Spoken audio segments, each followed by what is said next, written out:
ভোটের আগেই সৌমেন মহাপাত্রকে বাড়তি দায়িত্ব। তৃণমূলে তমলুকে ভোট পরিচালনায় বাড়তি দায়িত্ব। তমলুকে তৃণমূলের নির্বাচনী কমিটির চেয়ারম্যান সৌমেন। ভোটের আগেই সৌমেন মহাপাত্রকে বাড়তি দায়িত্ব। কি দায়িত্বটি দেওয়া হচ্ছে পুরো বিস্তারিত জানবো। আমাদের সঙ্গে রয়েছেন আমাদের প্রতিনিধি সুজিত, আরো বিস্তারিত বলবে। সুজিত, দেখো জুলেলা, আলোচনায় কেন সৌমেন মহাপাত্র? কারণ তাকে পরপর দেখা গেছে মন্ত্রিসভা থেকে বাদ দেওয়া হয়েছে। তার যেটা জেলা সভাপতি ছিলেন তাকে বাদ দেওয়া হয়েছিল। কিন্তু যেটা দেখা গেল যে এই আসন্ন নির্বাচনে তমলুক লোকসভা কেন্দ্রে কিন্তু নির্বাচনী কমিটিতে তাকে গুরুত্ব দেওয়া হলো এবং তাকে চেয়ারম্যান করা হয়েছে। এবং এখান থেকেই বোঝা যাচ্ছে জুলেলা যে তাকে গুরুত্ব দিতে চাইছে দল। যদিও তিনি বলছেন তার মাথার উপর অবজারভার রাখা হয়েছে রাজীব ব্যানার্জিকে, তার মানে পুরো গুরুত্ব পাচ্ছেন এমনটা তিনি কিন্তু মানছেন না। কিন্তু তারই মধ্যে দেখা গেল পূর্ব মেদিনীপুরের দুটি লোকসভা কেন্দ্র তমলুক এবং কাঁথিতে আসন্ন লোকসভা নির্বাচনকে সামনে রেখে দুটি নির্বাচনী কমিটি করা হয়েছে।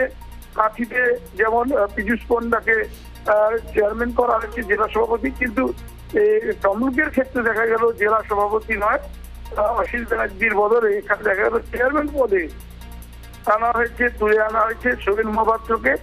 এবং সেখানেই বক্তব্য যে তাকে অস্থায়ীভাবে এটা দেওয়া হয়েছে। যদিও তিনি বলছেন তিনি যে খুব খুশি সেটা নয়, কিন্তু দেখা গেল কি যে আসন্ন ভোটে সৌমেন মহাপাত্রকে গুরুত্ব দিয়ে চেয়ারম্যান পদে এনে নির্বাচন কমিটিতে দল বোঝাতে চেয়েছে যে আসন্ন নির্বাচনে তাকে কাজে লাগাতে চাইছেন।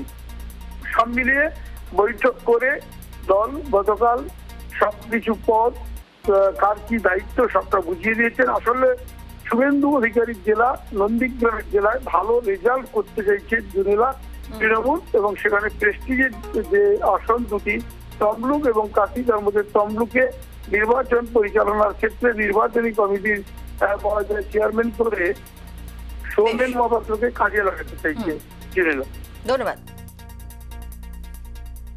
দল এর আগেও দায়িত্ব দিয়েছিল, আবার এটা যে দায়িত্ব এটা তো অস্থায়ী। কারণ আমাদের এখানে যাদেরকে মানে সভাপতি এবং চেয়ারম্যান করা আছে তারা স্থায়ী। এবার একটা নির্বাচনের জন্য অস্থায়ী কমিটি করতে হবে, সেই কমিটিতে আমাকে জায়গা দিয়েছেন। আর আমি দলের অনুগত সৈনিক, দল যখন যা দায়িত্ব দেবে পালন করব। তারা দিয়েছেন আমি পালন করছি, ব্যাস।